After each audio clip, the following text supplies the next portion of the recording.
Okay guys, I thought it was time to do a video on this data that we've been collecting, and we're going to start with this really basic fork position versus time graph. Obviously we have milliseconds across the bottom and millimeters of displacement up the side, and we can see from this that the most significant variation in the data comes from the actual damper tune, not any of these variables that people get concerned about.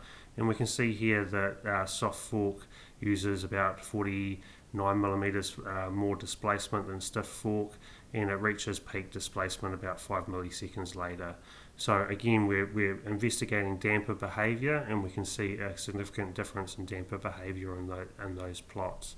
And here we've turned that information, position versus time, into velocity, and again we can see the same thing, a significant variation in behavior based on the damper tune.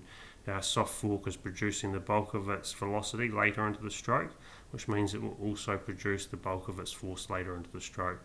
And there's also a significant difference in peak velocities. Obviously stiff fork producing a maximum of 5 meters per second, whilst the soft fork produces about 7 meters per second. So again, a really significant difference in damper behavior based primarily on the damper tune, rather than any of the other variables. And here we have the tracking software. So this is free to download online. It's just called Tracker. You just import your video, tell it what frame rate you're using. You produce these point masses, they're called, or pixels of reference, and then you just track the motion of those pixels. And it provides some really good information. Again, I'm not too concerned about the numbers, so to speak, but more just about the shape of the plot. So we're just rolling back and forth here. This is how it's all done, but later on we'll see the graphs pop up and we'll see a significant variation in the shape of those plots, which tells us again that we're having two very different damper behaviors based primarily on the tune.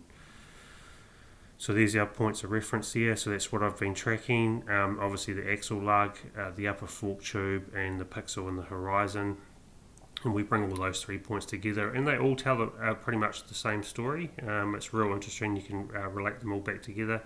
So this is obviously the horizon pixel, and we can see a significant difference there. Bear in mind, 0.47 seconds is max displacement, but we can see that something significant happens with the soft fork, and it pitches up, or the camera angle pitches up quite a lot faster than the stiff fork.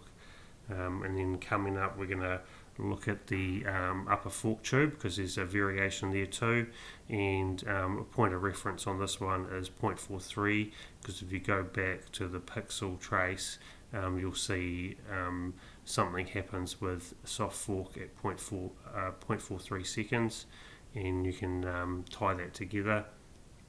And we can see there with the stiff fork, that upper tube motion, or the pixel in the upper tube, the fork is compressing from both directions. So here it is. So here's our axle lug, and again we know that the soft fork used a lot more displacement, but we can also see a significant variation in the shape of the curve at the start there during the compression stroke. So there it is, 5 points of data, 5 points of variation between two different dampers. So yeah, I'll leave it at that. Thanks guys.